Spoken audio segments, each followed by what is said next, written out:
Welcome to Meet the Candidates 2024, a voter education program brought to you by the Shakopee Chamber of Commerce. My name is Tim Zunker, and I'm the president with the Shakopee Chamber and Visitors Bureau. Our hope is that these candidate interviews and profiles will help you, the voter, understand your choices when it comes to the 2024 election. We ask voters to arm themselves with the information necessary to make educated choices and to make casting your vote a priority. Please visit the Shakopee Chamber website at shakopee.org to find out information about the upcoming election for Shakopee School Board. At this time, I'd like to invite Tim Brophy, who's running again for Shakopee School Board. Tim, thank you for joining us today, and please tell us a little bit about yourself. Sure, Tim. First, thanks to you and the Chamber for the opportunity to do a Meet the Candidate interview. I've lived in the district now for almost 25 years. Time sure flies, right? The proud father of Shakopee alumni, now attending college in Mankato. I've got a younger daughter who's at the high school, entering her junior year. I've got to play roles of coach dad with the Shakopee Girls Softball Association, most recently entering the fourth season with the Shakopee mountain bike team. But it's just been a great ride. So appreciate the time. Great. Thank you, Tim. What motivated you to run again for Shakopee School Board, and what specific goals do you have to achieve during your term? Yeah, thanks for that question. And I would say that the school board career actually started as a community member. I was on the Community Facilities Task Force back in the 2018-2019 timeframe. We looked at facilities, enrollment projections that ultimately led to a recommendation to move the early learning to the Pearson Early Learning Building. From that opportunity came an option to be appointed to the board when Mr. Reggie Bowerman retired. So I was actually able to fulfill his last year of that term. And then I was elected in 2020 for my first term. Just a lot has happened in the last 4 years. Gone through a global pandemic, but we also saw, and kudos to the community, with the operating levy, just to fund our teachers and to really support education. So now we're in a great place to, I would like to say, play offense again. And it's just looking forward to an opportunity for the next 4 years to further that. Great. Thank you, Tim. Shakopee Public Schools have maintained a graduation rate that exceeds the state average. What strategies would you implement to continue this success, and how would you address any potential challenges? Well, and first, it's great that we're above the average, but I would say that is not the goal. The goal is 100%, right? That sounds pretty lofty, but it starts with building relationships with the students, and it comes right out of the compelling, vision. If you go out to the Shakopee Schools website, you'll see that the district calls it their moral imperative. That's pretty convicting language. Moral imperative to change until all systems work for each and every student. And measurably work for each and every student. And that starts with building relationships. I'd be remiss if I didn't call out the great partnership with Scott County, who fully funded a position to do a study in terms of attendance. I think we can, say pretty, factually that attendance and graduation rates are pretty uniquely tied. And just to make sure that kids are in the classroom, be able to get that work done and meet them where they're at. Great. Thank you.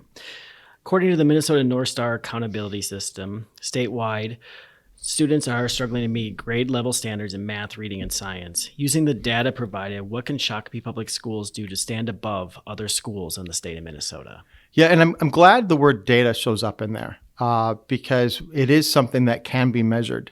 Even though it sounds somewhat subjective. And as a board member, we've had the great opportunity to see some of the work that's going on behind the scenes, particularly with the last leadership development session. The Assistant Superintendent, Jim McClousich, and his Learning, Teaching, Equity team presented to us what they're using in terms of tools to measure student success.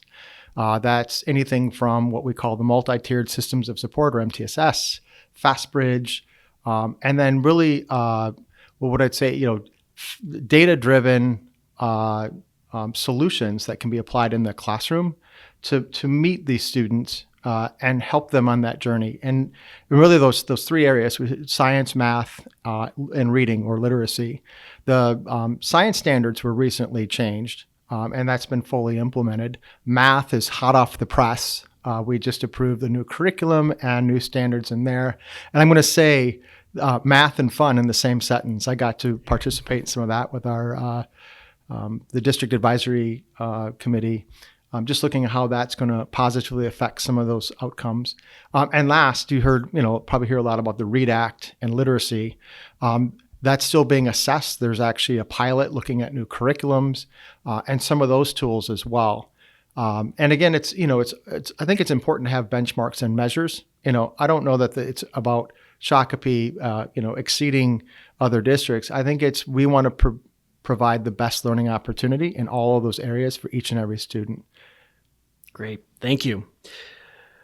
With new legislative requirements affecting school budgets, how would you ensure fiscal responsibility while maintaining the quality of education in Shakopee Public Schools?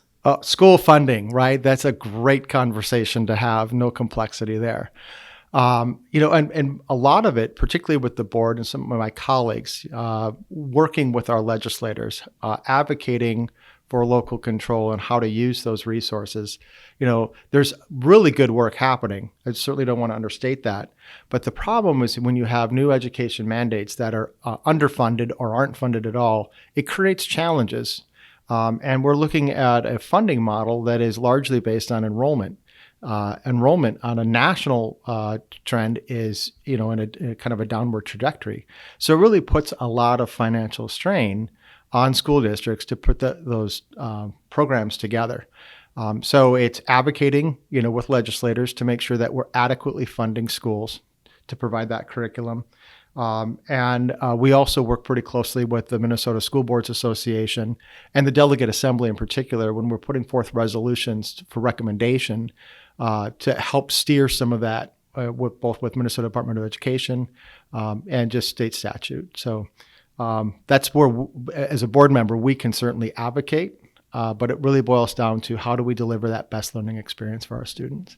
Great. Thank you, Tim. And looking ahead, what do you see as the key areas of focus for the future of Shakopee Public Schools, and how would you contribute to their development? There's, I think, so much to be excited about. Obviously, we talked about, the call it the basics, the literacy, math, and science. But I think we're also in a really unique space in this kind of ever-changing, ever-evolving landscape with education. The great work that's done in partnership, certainly with the Chamber, with Scott County, with our local community businesses. And I'm, referring largely to our academy model, what we call it the Academy of Shakopee. Not just Shakopee schools, but it's Shakopee as a community, creating those real world experiences that students have and, be ready for the workforce, to continue to advocate for that, to continue to build those partnerships. And then I would be remiss if I didn't bring up just how technology is evolving, the generative AI space, and how are we going to evolve curriculum, to again just meet students where they're at, and maybe even listen to our students. What do they need from us, and we'll advocate accordingly. Great, thank you. Now I'll give you an opportunity to give your closing message to the viewers. Sure. Again, thanks, and it's just been an honor to serve. The last, I guess, 5 years, if you include my extra term. I would say I'm looking forward to continuing to advocate for education, each and every student. I'm also, it's a good steward of taxpayer monies that are going to further this education. I would encourage any of the viewers. We're a board that's approachable. We want to be transparent. Please feel free to reach out to us if you have any questions, comments. Tell us what's working. Tell us what you think needs improvement. We want to be your voice as well. And I did this at the last candidate Meet the Candidate Forum. I'm going to steal Dr. Redmond's line. It's just a great day to be a Sabre. Great. Thank you so much. The views expressed in these interviews are those of the candidates, not those of the Chamber and Visitors Bureau. The Chamber is sponsoring these interviews as a service to the community and has gone to great lengths to ensure the objectivity. The Chamber does not endorse any candidate, but seeks to provide you, the citizens and voters of Shakopee, with the information you need to make an informed choice. The Shakopee Chamber and Visitors Bureau extends a sincere thank you to the candidates. Once again, thank you, Tim. We appreciate your time and your service to our community by running for office. You're performing an important service to us all. Again, thank you for joining us for this edition of Meet the Candidates 2024. Thank you, Tim. Thank you.